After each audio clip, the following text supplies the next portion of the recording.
Hello dear students, तो आज लेके आए हैं आपके लिए बीएससी थर्ड ईयर का जूलॉजी का सेकेंड बुक यानी पेपर नंबर 2। हम देखेंगे बायोटेक्नोलॉजी। बायोटेक्नोलॉजी में हम देख रहे हैं तीसरा चैप्टर। आज हमने 2 चैप्टर के कंप्लीट लगभग 7-8 वीडियो हमने कंप्लीट कर दिया था। आपके पहले चैप्टर हमने डील किया था क्या, डीएनए रिकॉम्बिनेंट टेक्नोलॉजी, और दूसरे चैप्टर हमने देखा था रेस्ट्रिकेशंस एंडियोन्यूक्लियोज एंड डीएनए पॉलीमरेज को। तो दोनों हमने कंप्लीट कर दिया है। यदि आप पूरा वीडियो नहीं देख पाए हैं तो आप विजिट करिए वीएनआर क्लासेस का ऑफिशियल एंड्रॉइड ऐप, जाके प्ले स्टोर पे, और उसका नीचे लिंक दे दूंगा, आप वहां से भी डाउनलोड कर सकते हैं। और वहां पे जाइए, बैच कोड हम दे देंगे आपको, रिक्वेस्ट सेंड करिएगा बीएससी थर्ड ईयर के लिए, ठीक, तो आपको वहां पे मिल जाएगा। तो चलते हैं, आज देखते हैं चैप्टर नंबर 3 यानी यहाँ पे क्लोनिंग व्हीकल के। देखो, क्लोनिंग व्हीकल को हम सिंपल भाषा में हम अपनी जूलॉजी में हम वेक्टर के नाम से भी जानते हैं कि वेक्टर क्या होता है। और डीएनए टेक्नोलॉजी के साथ, या फिर कह सकते हैं कि पूरी बायोटेक्नोलॉजी में, ठीक, कितनी इंपॉर्टेंट फैक्ट है यहाँ पे वेक्टर को। देखो, पहले चैप्टर हमने तोड़ना सीखा, जोड़ना सीखा, और दूसरे चैप्टर हमने क्या देखा, कटर कैसे होगा और जुड़ेगा कैसे। अब तीसरे चैप्टर में देखेंगे कटर होने के बाद उसको ले कौन जाएगा, और उसको लेने के मतलब किसी भी क्लोनिंग वेक्टर का मतलब क्या होगा स्टूडेंट। यहाँ पे हम क्लोनिंग व्हीकल की बात कर रहे हैं कि जो क्लोनिंग मटेरियल होगा वो अगले किसी भी होस्ट में कैसे हम उसको क्या करेंगे, डालेंगे, और वहां से कैसे उसको रिप्लिकेट कराएंगे, उसकी बात करती है। तो क्वेश्चन आपके स्क्रीन पे है। क्वेश्चन कैसे आता है मैं यहाँ पे हिंदी में एक दिखा दे रहा हूँ, इंग्लिश में भी दिखा दूंगा। आप पहले क्वेश्चन देख लीजिए कि आखिरकार क्लोनिंग वेक्टर से क्वेश्चन पूछता कैसे है। तो नंबर फर्स्ट, आप पहले क्वेश्चन देखिए। क्वेश्चन क्या कह रहा है स्टूडेंट, क्वेश्चन कह रहा है कि रिकॉम्बिनेंट टेक्नोलॉजी में क्या कर रहा है, डीएनए रिकॉम्बिनेंट टेक्नोलॉजी में क्लोनिंग व्हीकल या फिर वेक्टर से क्या तात्पर्य है। यह एक उत्तम वेक्टर के गुण बताइए। मतलब एक उत्तम वेक्टर जो होगा, एक स्पेशल वेक्टर जो होता है, विशिष्ट स्पेशल वेक्टर होगा, उसके हमको विशेषताएं बतानी है, उसके सिग्निफिकेंस बताने हैं। और नीचे कह रहा है कि क्लोनिंग वेक्टर वह जो यहाँ पे एक्सपेंशन की बात कर रहा है कि एक्सपेंशन अभिव्यक्ति वेक्टर में अंतर स्पष्ट कीजिए, ठीक। तो दोनों पॉइंट्स को हम देखेंगे। पहले हम देखेंगे आपके क्लोनिंग व्हीकल होते क्या हैं, वेक्टर क्या होते हैं, उसके बाद हम सिग्निफिकेंस देखेंगे, उसके बाद हम डिफरेंट बिटवीन देखेंगे क्लोनिंग वेक्टर एंड जो हमारा यहाँ पे एक्सप्रेशंस वेक्टर हैं, दोनों की डिफरेंस बिटवीन क्या कहते हैं, दोनों को हम रिलेट करके देख लेंगे। ओके, चलते हैं स्टूडेंट, स्टार्ट करते हैं आज का ये क्लास। इंट्रो हो गया, ठीक। देखो, देना इंट्रो भी देना जरूरी होता है कि आपको पता चले कि हम कहाँ से पढ़ाना स्टार्ट करने हैं या फिर हम कहाँ पढ़ाना चाहते हैं आपको, ठीक। क्योंकि उसके पहले हम ये स्टार्ट कर देंगे टॉपिक। कोई स्टूडेंट कहते हैं सर टॉपिक डायरेक्ट स्टार्ट करिए। टॉपिक में क्या होता है स्टूडेंट, डायरेक्ट टॉपिक स्टार्ट किया जाता है तो कभी कभी पता नहीं चलता कि इसके पहले हमको क्या पढ़ना था, हम कहाँ से रिलेट कर रहे हैं, ठीक। तो चैप्टर नंबर 3 है, हम पढ़ रहे हैं क्लोनिंग वेक्टर यानी क्लोनिंग व्हीकल। तो यहाँ पे बात करते हैं स्टूडेंट वेक्टर। देखो, वेक्टर ये फिजिक्स वाला वेक्टर मत समझना। वेक्टर क्या है, वेक्टर रिप्लिकेशंस, हमारी जो प्रतिकृति होती थी, प्रतिकृति करने वाला डीएनए का एक छोटा सा मॉलिक्यूल्स होता है। ऐसे कह सकते हो कि जो हमारा वेक्टर होता है वो सेल्फ कह सकते हो, ये क्या होता है, वेक्टर सेल्फ रिप्लिकेशन करने वाला डीएनए का छोटा सा मॉलिक्यूल्स होता है। सेल्फ रिप्लिकेशन करने वाला डीएनए का छोटा सा क्या होता है, छोटा सा मॉलिक्यूल्स होता है। अब देखो, ये क्या करता है, ये जिसका प्रयोग यानी इसका जो प्रयोग होता है, इसका प्रयोग हम निवेशित डीएनए, क्या निवेशित डीएनए जो इसमें डाला गया है डीएनए, जैसे हमने कोई हमको इंसुलिन बनाना है, वहां पे इनमें निवेशित डीएनए खंड को यानी जो सीक्वेंस है खंड को क्लोनिंग के लिए वाहक के रूप में उपयोग करते हैं। मतलब एक तरीके से ये देखें तो ये क्या कहेगा कि हम भैया एक छोटा सा क्या होंगे, मेरे पास एक छोटा सा ये डीएनए का खंड होगा, ये छोटा सा क्या होगा, ये छोटा सा डीएनए होगा। इन छोटे से डीएनए को हम क्या कहेंगे, सिंपल फॉर्म में हम यहाँ पे क्या नाम देंगे स्टूडेंट, हम यहाँ पे वेक्टर का नाम देंगे। क्या कहेंगे इनको हम सिंपल भाषा में वेक्टर का नाम देते हैं। भैया ये वेक्टर हो गया, ये छोटा सा डीएनए है, कैसा है, एक माइनर डीएनए मॉलिक्यूल्स है। ये करता क्या है, ये किसी दूसरे डीएनए को क्या करता है, ये किसी दूसरे डीएनए को हम इसमें क्या करें, किसी दूसरे, ये डीएनए हमारा क्या हो गया, वेक्टर डीएनए हो गया। अब किसी दूसरे डीएनए, मान लो हमारे पास ए डीएनए कोई है, ए डीएनए को मैंने इसमें डाल दिया, क्या किया, ए डीएनए को इसमें मिला दिया, इतनी दूर ये हमारा ए डीएनए हो गया, ठीक। अब क्या करेगा, ये एक जनरेशन से मतलब यहां से उठा के दूसरी जगह जाएगा, यहां पे एक बंदा होगा या फिर कह सकते कोई एंजाइम्स होगा, क्या होगा, कोई एंजाइम्स होगा। इस एंजाइम के अंदर क्या, इस वेक्टर क्या करेगा, इसके अंदर यदि हम डाल दे, ये क्या करेगा, ये होस्ट होगा, क्या होगा, ये होस्ट बॉडी होगी, क्या होगी, होस्ट बॉडी होगी। होस्ट बॉडी के अंदर डीएनए का जो वेक्टर होगा, जो हमारा वेक्टर होगा, वो किसी दूसरे डीएनए को लेकर जाएगा और यहां पे क्या करेगा, वाहक के रूप में काम करेगा, मतलब इसको पहुंचाने का काम कर रहा है। केवल वेक्टर दूसरे डीएनए ए को किसी भी होस्ट बॉडी में पहुंचाने का कार्य करते हैं, इसीलिए इन्हें क्लोनिंग वेक्टर के नाम से या क्लोनिंग डीएनए के नाम से भी जाना जाता है। तो सिंपल फॉर्म में आपको ये देखना होगा कि जो हमारा वेक्टर होता है वो सेल्फ रिप्लिकेशन करने वाला, मतलब ये स्वतः रिप्लिकेशन कर सकता है, इसको रिप्लिकेशन कराने के लिए किसी भी पॉलीमरेज एंजाइम की जरूरत नहीं पड़ती है। क्या पड़ती है, किसी भी दूसरे एंजाइम की जरूरत नहीं पड़ती है, ये सेल्फ रिप्लिकेशन कर सकता है। जब सेल्फ रिप्लिकेशन करता है तो स्टूडेंट इसमें जाएगा तो रिप्लिकेशन करेगा, जब रिप्लिकेशन करेगा तो कैसे करेगा, इसके साथ हमारा कोई डीएनए जाएगा। अब डीएनए को पहुंचा रहा है, इसलिए हम इसको क्या कहते हैं, व्हीकल के नाम देते हैं। एक ट्रेन है, ट्रेन क्या है, गाड़ी होती है, उसको व्हीकल कहते हैं ना, जस्ट लाइक ये व्हीकल का काम कर रहा है। अब पहुंचा किसको रहा है, ये डीएनए को पहुंचा रहा है। किसके डीएनए को पहुंचा रहा है, पता नहीं, जिसकी जरूरत होगी, इंसुलिन पहुंचाना है इंसुलिन को पहुंचाओ, ठीक, बाकी किसी टीका पहुंचाना है, किसी भी वैक्सीन के डीएनए हैं उनको पहुंचाना है तो आप उनको पहुंचा सकते हो। एनीवन किसी के डीएनए को इसके साथ इसमें पहुंचा सकते हो, और जिसमें पहुंचाया जाएगा ये जहां पे ये आके यहां पे ठहरेगा, हम इसको कहते हैं होस्ट बॉडी। क्या कहते हैं, होस्ट बॉडी। तो आपको क्लियर हो गया होगा कि आखिरकार वेक्टर क्या होता है। वेक्टर सेल्फ रिप्लिकेशन करने वाला डीएनए का छोटा मॉलिक्यूल्स होता है। क्या होता है, डीएनए का छोटा मॉलिक्यूल्स होता है जो किसी भी डीएनए को लेकर, किसी अदर डीएनए को लेकर किसी भी होस्ट सेल में, क्या, होस्ट सेल में पहुंचाने का काम करता है। यानी वेक्टर एक वाहक के रूप में काम करता है, एक व्हीकल के रूप में काम करता है, इसीलिए इन्हें वेक्टर या क्लोनिंग व्हीकल या क्लोनिंग वेक्टर के नाम से हम रिप्रेजेंट करते हैं। ठीक, इतनी तो होती है बात। अब चलते हैं इसके कैरेक्टर्स की बात कर लेते हैं। Character of a good vector, मतलब एक अच्छा जो वेक्टर होगा उसमें उसका कैरेक्टर क्या होगा, उसको जानना बड़ा जरूरी है। क्या करना है, उसको जानना बड़ा जरूरी है कि एक अच्छा सा वेक्टर होने के साथ साथ उसके क्या क्या सिम्टम्स होने चाहिए। देखो मैं हिंदी में पढ़ाने की कोशिश करूंगा क्योंकि काफी स्टूडेंट्स लगातार कमेंट कर रहे हैं कि सर हिंदी मीडियम की बुक नहीं मिल रही है। तो बेटा क्या है कि हिंदी मीडियम की बुकें नहीं अवेलेबल है, तो मैं कोशिश कर रहा हूं आपके लिए कि हिंदी मीडियम के सारे मात्रा आपको अवेलेबल करा दिया जाए। नंबर पॉइंट फर्स्ट की बात करते हैं। मैं थोड़ा सा पीछे हटूंगा, आपके स्क्रीन पे एक पॉइंट जाएगा, आप इसको देख लीजिए। देखो ये क्या कह रहा है, यहां से जब हम पॉइंट फर्स्ट की बात करते हैं तो पॉइंट फर्स्ट में हमको ये दिखेगा कि आपको एक पूरा एक चार्ट दिख रहा होगा, एक टेबल दिख रहा होगा। उस टेबल में सिंपल तरीके से आप देख सकते हैं कि वहां पे क्या कह रहा है। नंबर फर्स्ट की बात करें, जो हमारा वेक्टर होना चाहिए वो कैसा होना चाहिए, कह रहा है कि एक ही पोषक, क्या कह रहा है, एक ही पोषक सेल के, क्या कह रहा है, एक ही होस्ट सेल के अंदर डीएनए, यानी जो हमारा इनसेट, क्या इनसेट डीएनए होता है, जो डीएनए हम डालते हैं, डीएनए सहित इनमें स्वयं रिप्लिकेशन करने की क्षमता होनी चाहिए। मतलब सिंपल सा ये बोल रहा है स्टूडेंट, यदि ये मेरी होस्ट बॉडी थी, थोड़ा सा बड़ा हो गया ना, ठीक, ये मेरा यदि होस्ट बॉडी अभी जो मैंने बनाया था, ठीक, ये हमारा नन्हा मुन्ना समझ लेते हैं बस समझने के लिए, ये मेरी होस्ट बॉडी है।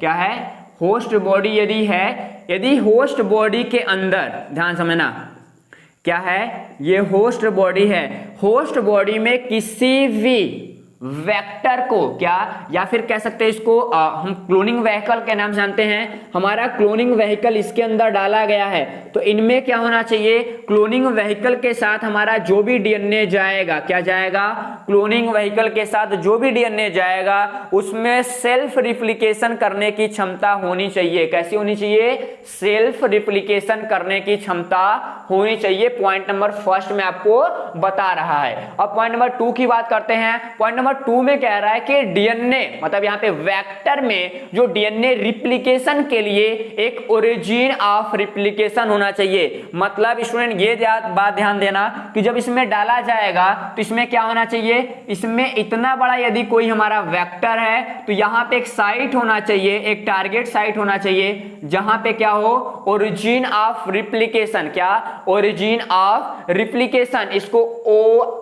क्या कहते हैं, OR के नाम से जानते हैं, ओरिजिन ऑफ रिप्लिकेशन का एक साइट होना चाहिए। ये साइट करता क्या है, ये इसको कैटालिसिस की तरह, उत्प्रेरक की तरह भूमिका निभाता है कि भैया तुम जाओ वहां पे जाने के बाद रिप्लिकेट करना। तो किसी भी व्हीकल में ओरिजिन ऑफ रिप्लिकेशन का एक बिंदु होना चाहिए जहां से वो वेक्टर अपने बॉडी को रिप्लिकेट करा सकता है, यानी रिप्लिकेशन कराने में सक्षम हो सकता है। अब पॉइंट नंबर 2 की बात करते हैं। पॉइंट नंबर 2 में देखेंगे, 3 में देखेंगे, वेक्टर का जो साइज होना चाहिए वो काफी छोटा होना चाहिए। ऐसा नहीं कि ढेर सारा बड़ा सा वेक्टर किसी की बॉडी में डाल देंगे, ऐसा नहीं होगा।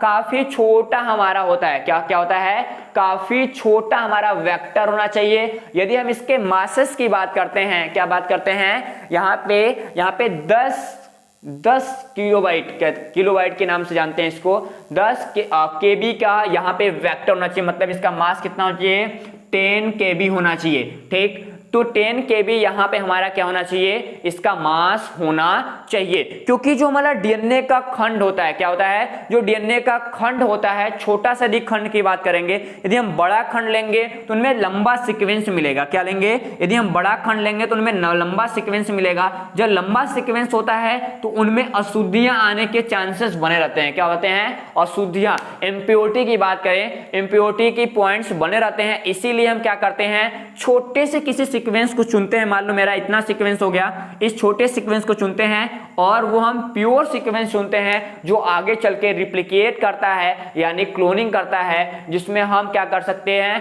पूरी तरीके से हेर फेर कर सकते हैं। अब भैया बड़ा सा लेंगे तो बड़ा प्रॉब्लम हो जाएगा, इसलिए हम छोटा सा लेते हैं कि आखिर छोटा सा टुकड़ा होगा तो हम उनको बिठा के किसी दूसरी जगह रख देंगे। बड़े से टुकड़े को बिठाना, किसी भी न्यूक्लियस किसी भी डीएनए के बेस पेयर को अरेंज करना काफी मुश्किल होता है हमारे डीएनए रिकॉम्बिनेंट टेक्नोलॉजी के बेसिस पे। अब बात करें पॉइंट नंबर 1, इसे आसानी से पृथक किया जा सकता है। मतलब ऐसा नहीं है कि ये हमारा वेक्टर इसके अंदर चला गया, अब वेक्टर इसके अंदर चला गया, अब इसके बाद यहाँ पे क्या हुआ, ढेर सारा रिप्लिकेशन हो गया। रिप्लिकेशन होने के बाद क्या हुआ, यहाँ पे रिप्लिकेशन हुआ। रिप्लिकेशन के बाद अब क्या हुआ, हमको किसी बैक्टीरिया सेल में हमने डाला था रिप्लिकेशन होने के लिए। अब बैक्टीरिया सेल से बाहर निकलना होगा तो हम उसको सही तरीके से प्यूरिफाई कर सके और सही तरीके से उसको हम आसानी से वहां पे क्या सके, अलग कर सके, प्यूरिफाई भी कर सके और उनको हम अलग भी कर सके। पॉइंट नंबर 5 में क्या कह रहा है, पॉइंट नंबर 5 में कह रहा है कि जितने भी हमारे होस्ट सेल होते हैं, होस्ट सेल में इनको सरलता से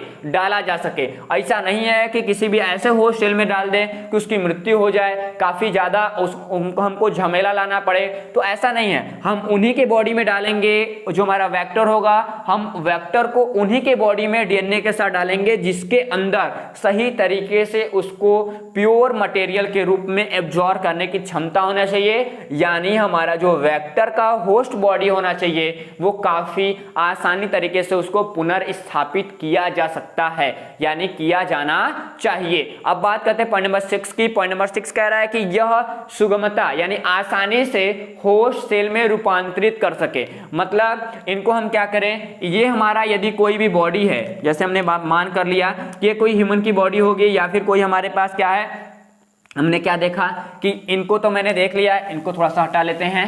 ठीक, अब देखो हमने तो इनको देख लिया। मान लो मेरे पास ये बैक्टीरिया है, बैक्टीरिया सेल्स है। अब बैक्टीरिया सेल्स में हम देखते हैं कि इनके बॉडी में यदि हम क्या डालें, वेक्टर डाल दिए। वेक्टर के साथ हमारा क्या आया, यहाँ पे क्लोनिंग व्हीकल है। क्या है, क्लोनिंग व्हीकल है और प्लस यहाँ पे क्या आ रहा है, डीएनए आ रहा है। क्या आ रहा है, डीएनए आ रहा है। क्लोनिंग व्हीकल और डीएनए को हम इसके बॉडी के अंदर डालेंगे तो आसानी से जा सके और वहां से हम रूपांतरित कर सके। कैसे, वहां पे हम इसको इसमें बदल सके और इसमें से इसको निकाल भी सकने की हमको अच्छी खासी नॉलेज होनी चाहिए। और वो छोटा होगा तो हमको अंदर डालने में और अंदर से पृथक करने में भी बड़ा आसानी हो सकता है। अब पॉइंट नंबर 7 की बात करेंगे। कह रहा है कि इनमें से एक या अधिक ऐसे मार्कर होने चाहिए जिसमें वेक्टर की होस्ट कोशिका यानी होस्ट सेल में पहचाना जा सके। ठीक, रूपांतरित तथा रूपांतरित यानी जो चेंजेबल है, चेंजेबल होस्ट सेल का चयन किया जा सके।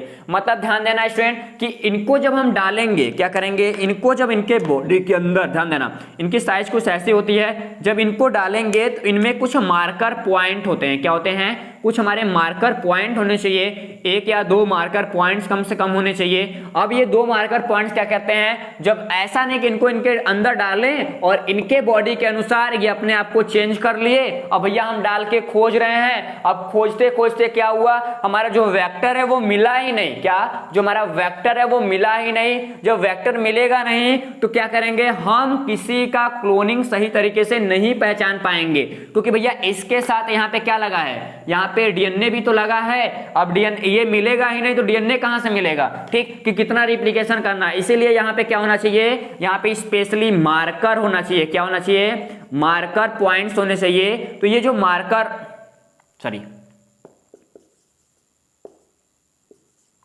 मार्कर पॉइंट्स होने चाहिए, ये मार्कर बिंदु होने चाहिए जो जाके पता लगाता है कि ठीक कि कैसे हमारे पॉइंट्स होने चाहिए जो हमको पता लगाएंगे किसी होस्ट बॉडी में कि कौन कहां पे ज्यादा अच्छे से अवेलेबल है। ठीक, अब देखो ये तो हो गया। अभी ये मार्कर पॉइंट्स क्या है मैं आगे पढ़ाऊंगा वेक्टर के बारे में, तो अभी बताऊंगा, ये अभी सिग्निफिकेंस हम पढ़ रहे हैं। ठीक, अब देखो नंबर 8 की बात करेंगे। यहां से नंबर 8 कह रहा है कि वेक्टर में रिस्ट्रिकेशन एंजाइम के लिए अधिक से अधिक टारगेट साइट होनी चाहिए। अब भैया रिस्ट्रिकेशन एंजाइम क्या होता है? रिस्ट्रिकेशन एंजाइम वे एंजाइम्स होते हैं, हमने पिछले वीडियो में बताया था, वे एंजाइम्स होते हैं जो किसी भी डीएनए हेलिक्स को क्या करते हैं, किसी भी डीएनए हेलिक्स को काटने की क्षमता रखते हैं, यानी इनको इंसीजर यानी कैंची कहते हैं। क्या कहते हैं? इनको कैंची कहते हैं। यदि हमारे पास ढेर सारे साइट होंगे, किसके? ढेर सारे साइट पाए जाएंगे हमारे रिस्ट्रिकेशन न्यूक्लियोज के, किसके? रिस्ट्रिकेशन एंजाइम के हमको ढेर सारे साइट पाए जाएंगे, जिनको आसानी से हम अलग कर सकते हैं इनके डीएनए मॉलिक्यूल्स को। ये चीज आपको ध्यान रखना चाहिए। ठीक, जिसमें से वेक्टर के विभिन्न कार्यों के जो विघ्न डाले बिना निवेशित डीएनए को निकाला जा सके। मतलब ध्यान देना चाहिए कि ये कहने का मतलब इनका ये है स्टूडेंट्स कि यदि हम इनके अंदर कोई वेक्टर डाल रहे हैं, इसके अंदर यहाँ पे हमारा डीएनए लगा है, ध्यान देना इतना दूर हमारा डीएनए लगा है। अब ये मेरा पूरा जो ये वाला बचा है, ये वाला एरिया पूरा क्या है? क्लोनिंग वेक्टर है। क्या है? यहाँ पे क्लोनिंग वेक्टर है। अब क्लोनिंग वेक्टर है तो इनमें क्या होना चाहिए? ढेर सारे इंसीजर साइट होने चाहिए। ठीक, जब ढेर सारे हमारे क्या होंगे? रिस्ट्रिकेशन साइट्स होंगे, टारगेट साइट्स होंगे, तो टारगेट साइट्स को हम काट सकते हैं। इसको हम काट के यहाँ से डीएनए अपना निकाल लेंगे भैया अलग से, और बाकी जो हमारा क्या है, बाकी जो क्लोनिंग व्हीकल है हम उनको वहां से, जैसे ट्रेन हो गया, ट्रेन का इंजन तो काटेंगे नहीं ना, डिब्बा काट के अलग कर लेंगे, क्योंकि डिब्बे से मतलब है, ट्रेन से मतलब है नहीं, तो हमको डिब्बा निकाल लेना है। अब क्या है, डिब्बा हम ले जाएंगे कहीं जोड़ देंगे, हमारा डिब्बा हो गया।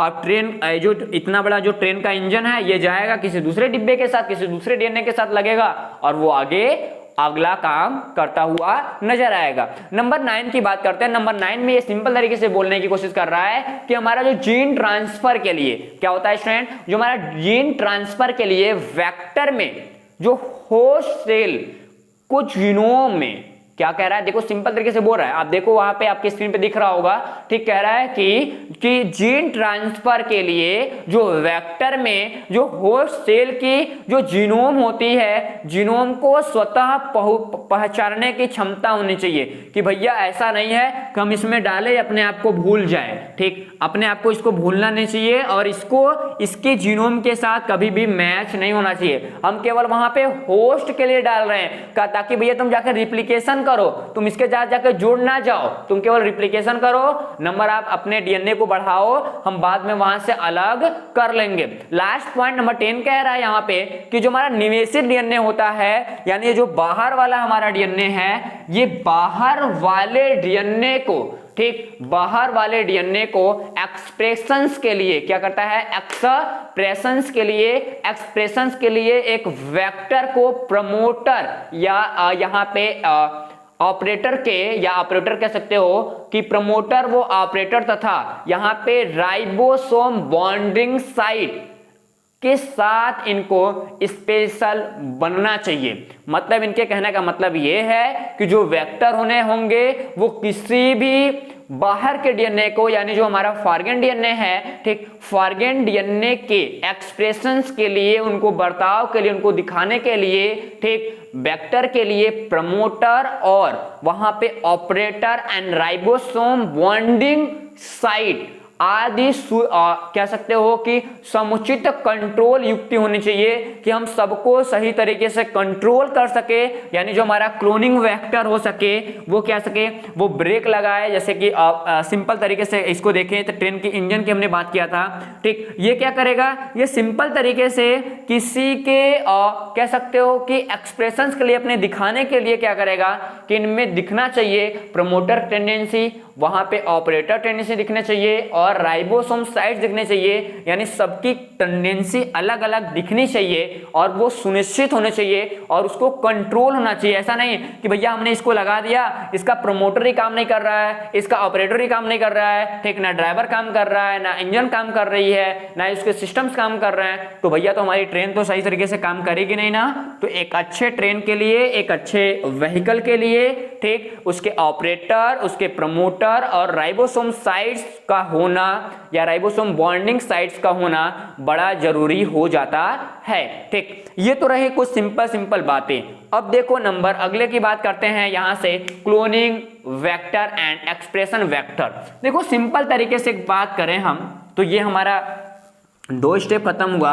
अब देखो क्लोनिंग वेक्टर की बात करते हैं। तो क्लोनिंग वेक्टर सिंपल तरीके से हमने क्या देखा कि जो हमारे पोषक कोशिकाएं होती हैं, जो होस्ट सेल, अभी देखा मैंने कि होस्ट सेल में जो हमारा निवेशित डीएनए होता है, क्या होता है, होस्ट सेल में जो हमारा निवेशित डीएनए होता है, निवेशित डीएनए यानी फॉरेन डीएनए की क्लोनिंग करने वाले वेक्टर को, मतलब कह सकते हो कि बाहर से आए हुए डीएनए को, क्या, बाहर से, होस्ट सेल में बात करना, होस्ट सेल में बाहर से आए हुए डीएनए को, ठीक, व्हीकल के रूप में आगे ले जाने के लिए इन्हें क्लोनिंग वेक्टर कहा जाता है, ठीक। मतलब यदि एक जगह से दूसरी जगह तक डीएनए को लेके आ रहे हैं, मतलब समझना सिंपल तरीके से, बेसिस से बात करना चाहता है, ये कह रहा है कि यदि ये कोई यहां पे हमारा डीएनए लगा है, कोई फॉरेन डीएनए लगा है, ठीक,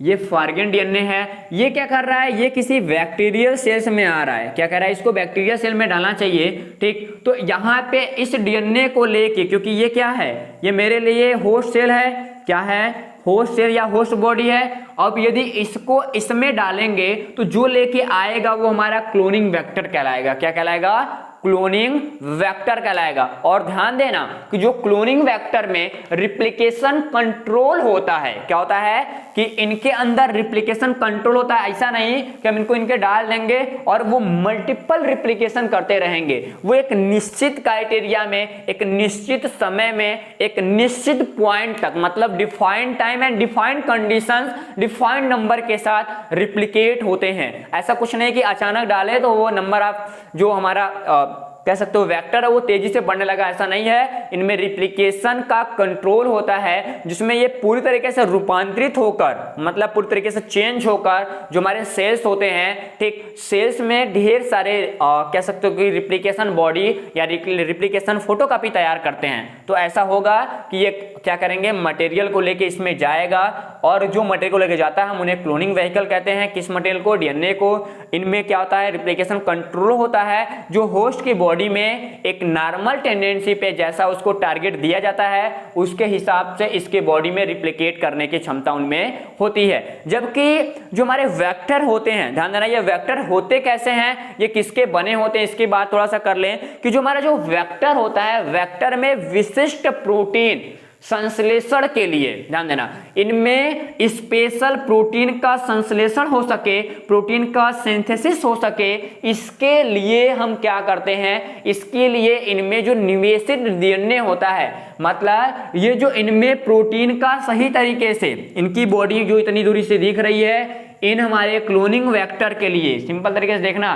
कि क्या है हमारा ये क्लोनिंग व्हीकल के लिए पूरा का पूरा जो मटेरियल है वो कैसा होना चाहिए उनमें, क्योंकि इनके लिए हमको डीएनए का प्रोटीन का संश्लेषण भी करना है। तो कह सकते हो कि जब वेक्टर विशिष्ट प्रोटीन को, ध्यान देना, जब वेक्टर विशिष्ट प्रोटीन के संश्लेषण के लिए, प्रोटीन के सिंथेसिस के लिए, ठीक, फॉरगेन डीएनए को अभिव्यक्त करता है, मतलब ये बहुत चालाक है। ये क्या करता क्या है कि भैया तू जा, हम नहीं जाएंगे, तू जा प्रोटीन का क्या करेगा, तू जा यहां से प्रोटीन का सिंथेसिस कर, हम नहीं जाएंगे। जब ये कहता क्या है कि तू जा प्रोटीन का सिंथेसिस कर, डीएनए को बोलता है, तो डीएनए जब प्रोटीन को सिंथेसिस करता है तो वहां पे इस पूरे फॉर्म को हम क्या कहते हैं, एक्सप्रेशन जीन, क्या कहते हैं इसको, एक्सप्रेशन जीन के नाम से हम जानते हैं। अब ये चीज तो याद हो गया होगा आपको, ठीक, कि एक्सप्रेशन जीन कब कहेंगे, जब क्लोनिंग वेक्टर फॉरगेन डीएनए को बोलता है कि तू जा प्रोटीन का सिंथेसिस कर, तो इस प्रकार के वेक्टर को हम एक्सप्रेशन वेक्टर के नाम से इंडिकेट करते हैं। ठीक, इतनी तो आपको पॉइंट समझ में आ गया होगा। अब बात करते हैं जो इस प्रकार के एक्सप्रेशन वेक्टर होते हैं, एक्सप्रेशन वेक्टर में जो प्रमोटर और ऑपरेटर होते हैं, राइबोसोम साइट्स होते हैं, वो एक को कह सकते हो कि काफी अच्छे सीक्वेंस में पाए जाते हैं। मतलब इनके बॉडी में ऑपरेटर, किसमें, जो एक्सप्रेशंस वेक्टर होते हैं उनमें operator, promoter and ribosome bonding जो साइट्स होते हैं वो काफी अच्छे मात्रा में, यानी काफी अच्छे सीक्वेंस में व्यवस्थित होते हैं। अब ये व्यवस्थित आगे चल के जो एक्सप्रेशंस जीन है या फिर कह सकते हो एक्सप्रेशंस वेक्टर है, expressions vector eukaryotic cloning sequence, ध्यान देना, क्या करते हैं, expression vector eukaryotic cloning sequence के लिए काफी अच्छे से डेवलप हो जाते हैं। और ऐसे भी कह सकते हैं कि जो हमारे एक्सप्रेशंस वेक्टर होते हैं वो यूकैरियोटिक क्लोनिंग सीक्वेंस से पहले प्रोकैरियोटिक प्रमोटर होते हैं। मतलब यूकैरियोटिक के बॉडी में, देखो यूकैरियोटिक बॉडी मतलब समझ रहे हो ना बेटा, कि सिंपल तरीके से बोल रहा है कि ये आदमी होगा, ठीक, ये आदमी होगा, ये इसके अंदर जाना चाहिए। तो इसके अंदर जाने से पहले, क्योंकि ये क्या है हमारा, ये हमारा यू है, ये हमारा क्या है, ये हमारा प्रो है, ये प्रो होस्ट सेल है, ये क्या है, यू होस्ट सेल है। तो इसमें जाने से पहले क्या करेगा, यूकैरियोटिक क्लोनिंग सीक्वेंस से पहले ये इसका प्रोमोटर होता है। क्या होता है इसका, ये प्रोमोटर होता है, प्रमोटर होता है, यानी प्रमोटर के जैसा बिहेव करता है, प्रमोट करता है। क्योंकि जो हमारे यूकैरियोटिक के सीक्वेंस होते हैं, यानी यूकैरियोटिक के कोऑर्डिनेट सीक्वेंस होते हैं, यूकैरियोटिक के कोऑर्डिनेट सीक्वेंस को प्रोकैरियोटिक कोशिका नहीं पहचान सकती। ध्यान देना कि इसके जो सीक्वेंस होते हैं, इसके कोऑर्डिनेट सीक्वेंस होते हैं, वो कभी भी प्रोकैरियोटिक सेल्स नहीं पहचान सकती। इसलिए क्या करते हैं, इनके जो सीक्वेंस होंगे, क्लोनिंग सीक्वेंस होंगे, वो इसके लिए प्रमोटर की भूमिका निभाते हैं। ओके, तो इतना पॉइंट्स आपको क्लियर हो गया होगा। मैं आशा करता हूं आपको अच्छा लगा। नीचे कमेंट करके बताइए कैसा लगा ये वीडियो। मैं शॉर्ट में समझाने की कोशिश किया हूं आपको जितना बेहतर हो सके। अब लेके आएंगे आपको अगला कि यहाँ पे टाइप ऑफ वेक्टर, वेक्टर होता क्या है, टाइप ऑफ वेक्टर क्या है। वेक्टर तो हमने देख लिया क्या होता है, टाइप ऑफ वेक्टर क्या होता है। यहाँ पे तो अलग अलग टाइप के वेक्टर होंगे, ठीक ठीक, तो सबको वेक्टर को डील करेंगे। पहले टाइप ऑफ वेक्टर का छोटा सा 2-4-5 मिनट का वीडियो होगा, उसको हम आपको बता देंगे। उसके बाद सबका इंट्रो ले लेंगे, उसके बाद हम चलेंगे प्लाज्मिड वेक्टर, जो पहला इसका वेक्टर क्राइटेरिया को कंप्लीट करता है। तो मिलते हैं नए क्लास में, तब तक के लिए जय हिंद।